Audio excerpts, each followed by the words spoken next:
नमस्कार दोस्तों, आपका मेरे YouTube चैनल शिव भक्ति में स्वागत है। आज मैं आपको करवा चौथ की कहानी सुनाने जा रही हूँ। अगर आपको ये कहानी पसंद आए तो जय करवा माता जरूर लिखिएगा। साथ ही में मेरे चैनल को सब्सक्राइब करना मत भूलिएगा। चलिए बिना समय गंवाए वीडियो स्टार्ट करते हैं। एक सेठ सेठानी थे। उनके एक बेटा और बहू थे। बहू सबको भोजन करवा के फिर स्वयं भोजन करती थी। एक पड़ोसन ऐसी भी थी जो रोज पूछती कि बहू आज क्या बनाया खाने में। बहू कहती ठंडो बासी। एक दिन उसके पति ने ऐसा सुनकर विचार किया कि आज तो पकवान बनाए जाए, फिर देखे कि मेरी पत्नी क्या कहती है। उसने तरह तरह के पकवान बनवाए और घर के सभी लोगों ने एक साथ बैठकर भोजन किया। आज भी पड़ोसन ने पूछा तो बहू ने कहा ठंडो बासी। सेठ के लड़के ने सोचा हो न हो कोई बात अवश्य है जिससे कि मेरी पत्नी ऐसा कहती है। उसने पत्नी से पूछा तुम रोज ठंडो बासी खाया ऐसा क्यों कहती हो, जबकि हम सबने बैठकर कई तरह के पकवान खाए। उसकी पत्नी बोली हम जो खा रहे हैं वह बाप बूढ़ों की कमाई है। जिस दिन आप कमा कर लाओगे उस दिन मैं समझूंगी कि ताजा भोजन खा रहे हैं। अब एक दिन लड़के ने माँ से कहा मैं एक बड़े शहर में कमाई करने जा रहा हूँ। माँ ने बोला कि बेटा अपने पास इतना धन है कि खाने से भी खत्म नहीं होगा। माँ के मना करने पर भी बेटे ने स्वयं कमाने का दिन निश्चय कर लिया और जाते समय पत्नी से कहा मैं जब तक कमाकर बहुत सारा धन लेकर न आ जाऊं तुम चूल्हे की आग मत बुझने देना। एक दिन चूल्हे की आग बुझ गई तो वह मन ही मन घबराने लगी, कहीं मेरे पति पर संकट तो नहीं आन पड़ा। जल्दी से पड़ोस में आग लाकर चूल्हे में रख दूं, ऐसा विचार करके पड़ोस में गई। वहां पड़ोसन चौथ माता का पूजन कर रही थी।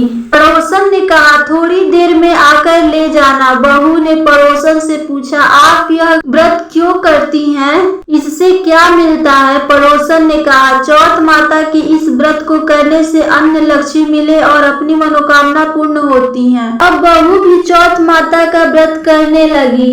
दीवार पर चौथ माता बनाई। उस दिन घी गुड़ का चूरमा बनाकर रात्रि को चंद्रमा को अर्घ्य देकर भोजन करती। ऐसा करते करते बहुत दिन हो गए।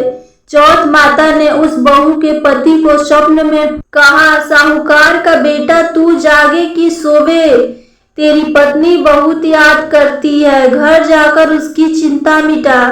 तू दुकान खोलकर कंकु केसर का पगल्या बना के बैठ जा, आज तेरा हिसाब किताब चुकता हो जाएगा। अब तो चौथ माता ने जैसा कहा था वैसा ही हुआ।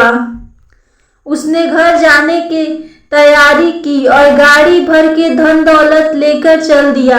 रास्ते में एक बड़ा सा काला नाग फन फैलाए बैठ गया और कहने लगा आज तो मैं तुझे डसूंगा, छोड़ूंगा नहीं, आज तेरी आयु पूरी हो गई। सेठ ने लड़के से कहा आज चौथ माता ने मुझे सपना दिया तो मैं पत्नी से मिलने घर जा रहा हूँ। वहाँ मेरी पत्नी बहुत चिंता कर रही है, मैं उससे मिलकर जरूर आऊंगा, तब तुम मुझे डस लेना। नाग ने कहा तुम शपथ देकर जाओ तो मैं मानूंगा, परंतु लौटकर नहीं आए तो मैं तुम्हारे घर भी आ जाऊंगा डसने के लिए। इस प्रकार सर्प को वचन देकर वह अपने घर पहुंचा। वहां सभी से हंसी खुशी से मिला और भोजन करने लगा।